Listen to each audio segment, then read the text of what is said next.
আজকে আমাদের ফিলিংস হচ্ছে আমরা কোথায় আছি, পাঞ্জাবে, তাই তো? তিথা যখন পাঞ্জাবে যখন ওই সেন্ট পিটারই তো মানে ওটা, সেন্ট পিটার স্কুলে যখন পড়তো তখন ঠিক এরকম কুয়াশা, মানে বাড়ি থেকে বেরোলে কিচ্ছু দেখতে পারতাম না। আজকেও দেখো সেম, মানে মনে হচ্ছে। আর পাঞ্জাবে তো মানে দিনের বেলাতে ভর দুপুরেও এরকম কুয়াশা থাকতো। তো দিদা বলছে মা আমার মনে হচ্ছে আমি পাপার সাথে পাঞ্জাব চলে এসেছি, আবার সেন্ট পিটারে ভর্তি হয়েছি। চলো চলো, টোটো চলে এসছে। সকালে তো দেখতেই পেলে কেমন কুয়াশা। আমি এসে শুয়ে পড়েছি, ঘুমিয়ে গেছি। আর হঠাৎ করে মা ফোন করছে, ঘুম ভেঙে দেখি সুন্দর একটা রোদ বেরিয়েছে। দাঁড়াও তোমাদেরকে দেখায়, এত সুন্দর রোদ বেরিয়েছে। আমি তো তাড়াক করে উঠে পড়েছি একবার। আমি যে যেখানে যা হবে হোক, আগে জামা কাপড় কটা কেচে নিই, এখন তোমাদের সাথে কথা বলার সময় নেই। আগে কটা সার্ফ মাখিয়েছি, দেখায় দাঁড়াও। তো এখানে কিছু জামা কাপড় আছে, এখানে এক বালতি আছে, এখানেও প্রায় এক বালতি আছে। তো আমি কতগুলো কি কাচতে পারবো জানি না, ওই জন্য অল্প করে ভেজালাম। এই কটা কেচে যদি আমার এনার্জি থাকে তাহলে আবার আমি সার্ফ মাখাবো, আবার কাচবো। যদি আমার এনার্জি না থাকে আমি আর আজকে পারবো না। মানে এই কটা আপাতত মানে না কাচলেই হচ্ছিল না, তার জন্য এই কটা। আর আজ আর কাল মানে কাল আর পরশু। আর এই যে মানে আলনাটা দেখছো, এই যত জামা কাপড় সবই কিন্তু আমার ছোঁয়া নাড়া হয়ে গেছে। তার মানে সব আমাকে কাচতে হবে। সুতরাং কিছু করার নেই, এ কটাকে কাচি, পরে কথা বলবো তোমাদের সাথে। দেখো এখনো বিছানাও গোছাইনি। এইটা গোছাচ্ছিলাম, তারপর মনে হলো আগে আমার রোদটা বেশি ইম্পর্টেন্ট, এটা পরে হবে। আগে কেচে মেলে দিয়ে আসি, ওদিকে শুকাতে থাক, তারপর আমি এসে এগুলো গোছাবো আর কি। ভাই রে ভাই, আজ আমার জীবন পুরো শেষ। এই এক বালতি এখন দোতলা ছাদে নিয়ে যাব, আর এরকম বালতির 1.5 বালতি বাইরে মেলে দিয়ে আসলাম। এইটা নিয়ে ছাদে ওটা আমার পক্ষে ভীষণ কষ্ট। আর ঠেসে ঠেসে ভরেছি। বালতিটা কি কম বড় বলো তোমরা? ছি ছি ছি ছি ছি, ডোটো পটি করেছে। সকালের ব্রেকফাস্টটা একটু দেরিতেই করি, মানে সকাল 10টা সাড়ে 10টার দিকে করি। তো আজকে আমার খুব খিদে পেয়েছে, আজকেও টাইমটা অনেকটাই হয়ে গেছে। তো আজকে ভীষণ খিদে পেয়ে গেছে। ভাবলাম কি দিয়ে কি খাবো, মানে ভেবেই পাচ্ছি না। অন্যদিন তো কিছু খাই না, কোনো দিন হয়তো এক গাল মুড়ি খেয়ে একটু জল খেয়ে নিই, কোনো দিন আবার বেশিরভাগ মুড়িটাই খাওয়া হয়, ছোলা সিদ্ধ মটর সিদ্ধ দিয়েও খাওয়া হয়। তো যাই হোক, দুধ মুড়ি খেয়ে নিয়ে স্নান ধান করে দেখো দুপুরে রান্না চাপিয়ে দিয়েছি। আর অনেকটা টাইম মাঝখানে কেটে গেছে, মানে কি বলবো আর কি, আজকে পুরো একদম ন্যাচাই গোবরে হয়ে গেছিলো। তো বড় হাঁড়িটাতে ভাত বসিয়ে না, মানে আজকে হঠাৎ করে বুদ্ধিটা মাথাতে এলো যে আমার হাঁড়ির নিচে ভাতগুলো এই কটা ভাত পড়ে থাকে, কি দরকার আমার এত বড় হাঁড়িতে বসানোর। তো ওই জন্য ভাবলাম যে আমি ফালতু কেন ওই বড় হাঁড়িটা, যেহেতু আমাকে প্রত্যেক দিনই মাজতে হয় অসুচের মধ্যে, আজকে যে হাঁড়িতে রান্না করবে, অনেক সময় হয় না ভাতের হাঁড়িটা থেকে যায়, আমরা আবার ওই হাঁড়িতেই পরের দিন আবার ভাত বসিয়ে দিই একটু ধুয়ে নিয়ে। সেটা করা যায় না, অনেক সময় অনেকে করে, কিন্তু সেটা মানে অসুচের সময় হয় না, এমনি টাইমে হয়। তো আজকে টমেটো আলু একদম বেশি বেশি করে দিয়েছি। তরকারিটার মানে এত সুন্দর কালার হয়েছে, মনে হচ্ছে না হলুদ দেয়া। অনেকে বলে না টমেটো দিলে তরকারির কালারটা খুব সুন্দর হয়, এই কারণেই হয়তো বলে। কারণ আমার যে আলু তরকারিটা দেখতে পেলে, ওটার মধ্যে কিন্তু আমি একটা বড় সাইজের টমেটো দিয়েছি, আর তার জন্য এত সুন্দর লাল হয়েছে। কাঁচা লঙ্কা দিয়েছি চিড়ে, একটু লঙ্কার গুঁড়োও দিইনি, যে লঙ্কার গুঁড়োর জন্য লাল হবে। আর মিক্সিতে পোস্ত বাটা যায়, কিন্তু আমি দিদিভাইয়ের থেকে শিলটা এই কারণেই নিয়ে এসেছি, কারণ পোস্তটা একদমই যেহেতু আমাদের মা মেয়ে দুজনার তরকারি, মানে মিক্সিতে পোস্ত দিলে 50 গ্রাম পোস্ত একসাথে দিলে তবেই কিন্তু ভালো বাটা হয়। যেহেতু আমার 50 গ্রাম পোস্ত একসাথে মানে দুদিন ভালোভাবে হয়ে যাবে, মানে অনেকটা হয়ে যাবে 50 গ্রাম পোস্ত একসাথে বাটা মানে। তো ওই জন্য আমি জানিও না এটা 50-এর প্যাকেট না 100-এর প্যাকেট, সম্ভবত 50-এরই হবে, কারণ 110 টাকা করে মনে হয় প্যাকেটের দাম, 110 টাকা নাহলে 98 টাকা এরকম দাম। তো এত কম টাকাতে আমার মনে হয় না 100 পোস্ত হবে বলে, তাও আমি জানি না সঠিক। তো ওই জন্য শিলে বেটে নিলাম, গোটা গোটা হয়ে থাকলে টেস্টটা অতটা ভালো লাগবে না। আর পোস্ত খুব একটা মিহি করে বাটতে হয় না, খুব একদম, আর একদমই যদি ফ্যান হয়ে যায় সেটাতেও ভালো হয় না। আগেকার দিনে তো মানুষ মশলা শিলে বেটেই করতো, কিন্তু এখন তো আমাদের সুখের শরীর হয়ে গেছে, মিক্সি ছাড়া আমরা কিছুই বুঝি না। কিন্তু শিলে বাটা রান্নার মানুষ বলে যে স্বাদই আলাদা, যেমন কাঠে রান্নার স্বাদ আলাদা, গ্যাসে রান্নার স্বাদ আলাদা, এরকম টাইপেরই ব্যাপার। তো এগুলো কিন্তু অ্যাকচুয়ালি প্রচলিত কথা না, শিলে বেটে কাঠের জালে রান্না করলে সেই সব রান্নার কিন্তু স্বাদটা সত্যি অন্যরকম হয়। আর আগে তো মাটির হাঁড়ি মাটির কড়াই ছিল, আমার খুব ইচ্ছা আছে জানো যে আমি একটু মাটির হাঁড়ি কড়াইয়ে রান্না খাবো, কারণ আমি অনেক ছোটোবেলায় আমার দিদুন মানে আমার দিদিমার বাড়িতে তিথা দিদুন বলে, তো সেই জন্য আমারও আর কি দিদুনই বেরিয়ে যাচ্ছে। আমি তো দিদিমা বলতাম। তো দিদিমার বাড়িতে গেলে আমার দিদিমা কিন্তু মাটির হাঁড়ি কড়াই রান্না করতো, আর দিদিমার রান্না ছিল অসম্ভব সুন্দর, একদম অন্যরকম। মানে আমাদের রান্না দিদিমার রান্নাটা পুরোপুরি অন্যরকম। মানে আমরা যাব শুনলে দিদিমা 7 সকালে রান্নাবান্না করে বসে থাকতো। সেই দিনগুলো কি ছিল। যাই হোক, আজ হয়তো মানুষটা নেই, মানুষটার স্মৃতি রয়ে গেছে। কেউ কোনো ভালো কাজ করলে দেখবে, ভালোবাসলে তাকে সহজে ভোলাটা সম্ভব না।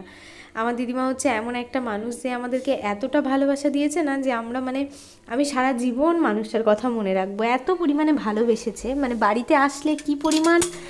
আর পোস্ত তো হতোই, মানে পোস্ত খেতে উনি ভীষণ ভালোবাসতো। তো ওই জন্য যখনই উনি মানে আমরা যেতাম কিংবা আমাদের বাড়িতে আসতো, অনেক পোস্ত নিয়ে আসতো সঙ্গে করে। তো যাই হোক, এখন তিধাকে নিয়ে কাদায়ে যাচ্ছি আর কি, খাগড়াতে ওর আজকে ক্যারাটের প্র্যাকটিস ছিল। কিন্তু দুর্ভাগ্যবশত আজকে আমি এমন একটা বিপদের মধ্যে পড়ে গেছি, বলার কথা না। তো এখানে খাগড়াতে আমি জানি না এটা কিসের একটা প্রসেশন বেরিয়েছিল। তোমরা যদি জানো এটা কি পুজো তাহলে আমাকে একটু বলো। যেহেতু আমি বিষ্ণুপুর কালীবাড়ির মানে এই সাইডটা, মানে আমাদের ওই সাইডটা না, বাস স্ট্যান্ডের ওই দিকে আমি যাব না, মানে খাগড়ার থেকে আমি যাব এই দিকে।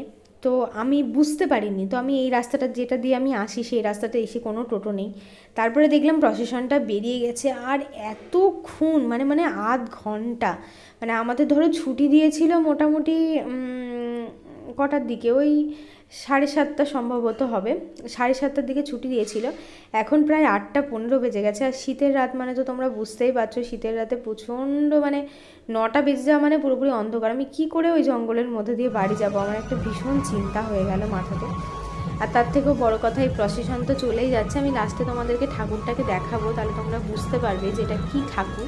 আর যারা যারা আমার এখানকার ব্লগ দেখো, বহরমপুরের অনেকেই আছো দেখো, তারা একটু কমেন্টে আমাকে বলো যে এটা কী পুজো। আমি কিন্তু সত্যি বুঝে উঠতে পারলাম না।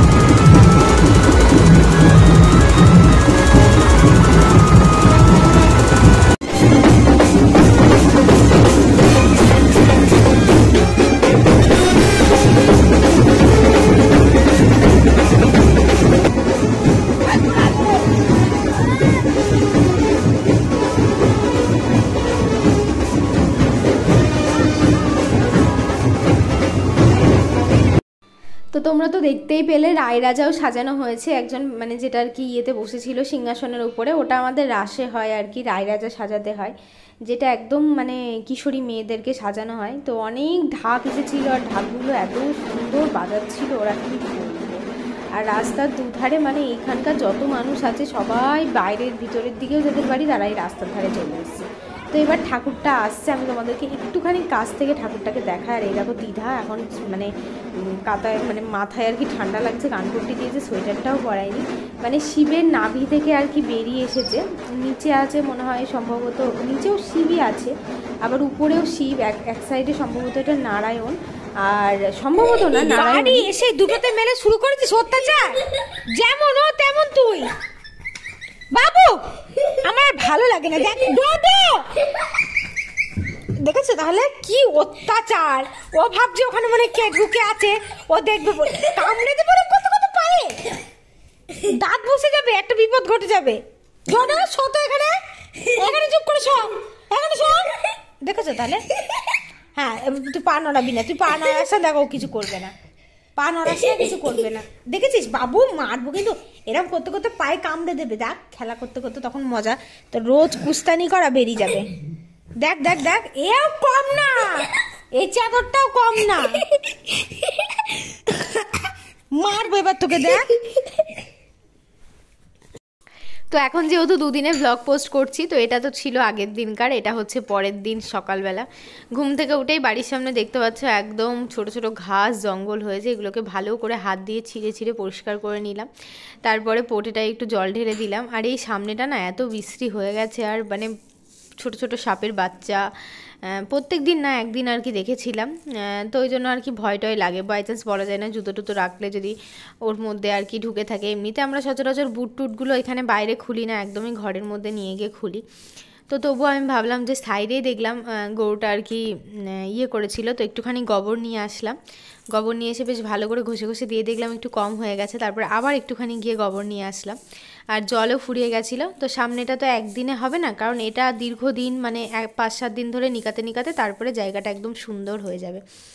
আর দেখো ছাদের উপরে প্রচুর জামা কাপড় আছে, তো কিছু জামা কাপড় আমি নিচে কেচে দেবো, আর কিছু ছাদের উপর নিয়ে এসেছি, কারণ জামা কাপড় কাচার পরে ভিজে এত ভারী হয়ে যায় না, আর আমার হাতে মানে চিপতে আমার সব থেকে বেশি কষ্ট। তো সেই জন্য আজকে আর মানে নিচ থেকে কেচে নিয়ে আসিনি, উপরেই নিয়ে চলে আসলাম, এখানেই সার্ফ টার্ফ মাখিয়ে কেচে দেবো। তো চলো এগুলোকে সার্ফ মাখিয়ে কাচি, কারণ অনেকটা টাইম লাগবে, অনেক জামাকাপড় তো একদম গেঁদে গেঁদে ভরে নিয়ে এসেছি এক বালতি। তো এগুলো কেচে দেখো মেলে দিয়েছি। তো আমার একটু গলায় বেসন লেগেছে আর কি, খক খক করে কাশি হচ্ছে। তো গোটা ছাদটা জুড়েই আমার জামাকাপড়, মানে এদিক থেকে ওদিক, আর প্রচণ্ড পরিমাণে হাওয়া দিচ্ছে। অল্প স্বল্প ক্লিপ আছে 10-20টা মতো, তো এই ক্লিপে তো কিছুই হবে না, নিচ থেকে ক্লিপগুলো এনে লাগিয়ে দেবো। আর মানে জামাকাপড় এখন ভেজা বলে তাও আছে, যে পরিমাণে হাওয়া দিচ্ছে আর থাকবে বলে আমার মনে হয় না। তো এই দেখো ডোডো এখন আমার সঙ্গে দেখো চলে আসবে নিচে। তো যাই হোক, নিচে এসে আজকে হচ্ছে সকালে ব্রেকফাস্ট হচ্ছে মুড়ি আর কলা। তো চিনিটাকে বলতে পারো খাওয়া কমিয়েই দিয়েছি, একমাত্র একটু একটু মিষ্টি টিষ্টিগুলো খাই, তাছাড়া চাটাও খাওয়া ছেড়েই দিয়েছি। মাঝে মধ্যে যদিও বা চা খাই, খুবই সামান্য চিনি, দুধ চা করলে তো চিনি দিই না বললেই চলে, কিন্তু লিকার করলে হালকা পাতলা দিতে হয়। এই মাত্র স্নান টান করলাম, আর অসুচের মধ্যে না মাথা আঁচড়াতে হয় না। তো আমি না এই জিনিসটা পালতে পারিনি, হ্যাঁ, কারণ আমি ধরো মেয়েকে নিয়ে ক্যারাটেতে কোথায় খাগড়া, কোথায় এদিকে তোমার কাশিম বাজার, ওদিকে ভাটপাড়া, মানে এক এক জায়গায় আমাকে প্র্যাকটিসের জন্য মেয়েকে নিয়ে যেতে হয়েছিল। তো সুতরাং মাথা না আসলে ওই রকম উল্লুকের মতো যাওয়াটা সম্ভব না। আমি মাথাটা মানে একটুখানি মানে সামনেটা ঠিকঠাক করেই নিয়ে যেতাম, মেনলি হচ্ছে কোথাও গেলে আমি মাথাটা আঁচড়াতাম। কিন্তু তাই বলে এটা না যে আমি প্রত্যেক দিন 2-3 বার করে মাথা আঁচড়েছি, সেটা না। আর আজকে আমি নিজের থেকে মানে চুলটা আমার এতটা জট বেঁধে গেছে আর এত হেয়ার ফল হলো আমার। তো আজকে আমি স্নান টান করে ভেজা চুলে ভাবলাম চলো একটুখানি মাথাটা আঁচড়াই, না হলে আর মানে থাকা যাচ্ছে না। আর একটা লোকলজ্জার খাতিরেও তো রাস্তায় বেরোতে গেলে হয়। প্রথমে কয়েকদিন মাথা একদমই আঁচড়ায়নি, তারপরে ওই গোনাগুনতিতে খুব বেশি হলে হয়তো 7 বার হয়তো মাথা, 7-8 বার, মানে প্রথম 3-4 দিন তো আমি মাথায় আঁচড়াইনি। তারপরে মোটামুটি ওই 6-7 বার মতো আঁচড়ানো হয়েছে, কিছু করার নেই। কি রান্না করলাম চলো তোমাদেরকে একবার দেখিয়ে দিই, এদিকে মেয়েকে আবার আনতে যেতে হবে। আজকে কড়া শাসন, তো আগে আমি মেয়েকে নিয়ে আসি, তারপর তোমাদেরকে খাওয়ার সময়তে দেখাবো। এখানে শুকনো লঙ্কা বেটে রেখেছি, এটা দিয়ে আলু সিদ্ধ মাখবো। আজকে রান্নাটা খুব সিম্পল হলেও কিন্তু খাওয়া দাওয়াটা ভীষণই ভালো হয়েছিল। বাদাম বাটা এত সুন্দর একটা মানে কি বলবো টেস্টি রেসিপি বলার মতো না। আর হচ্ছে আজকে ছোলার ডাল করেছিলাম টমেটো দিয়ে, এটাও তো খেতে দারুণ হয়েছিল। যেহেতু এডিটিংটা পরে করছি, খাওয়ার স্বাদটা আগেই নিয়ে নিয়েছি, সেই জন্য বলতে পারলাম। 2টো বড় সাইজের টমেটো একবারে ডাল দিয়ে টমেটো দিয়ে সিদ্ধ করতে দিয়েছিলাম, টমেটোটা একদম নরম হয়ে গেছিলো, তারপরে ভালো করে ঘুটে দিয়েছি টমেটোটাকে। আর একটু শুকনো কড়াইয়ে জিরে আর শুকনো লঙ্কাটাকে একটু নেড়ে নিয়েছি, তারপরে ওই ভাজা মশলাটাকে আর কি ওর মধ্যে দিয়ে দিয়েছি, লবণ দিয়েছি। আর দেখো মানে এত সুন্দর কালার হয়েছে না বলার মতো নয়।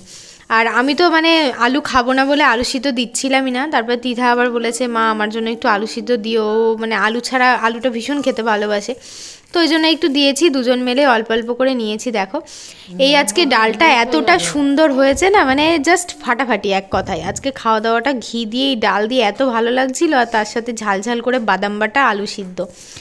তো আজকের দিনটা আর কালকের দিনটা, তারপরেই মোটামুটি আমাদের এই কষ্টের দিনগুলো যাবে।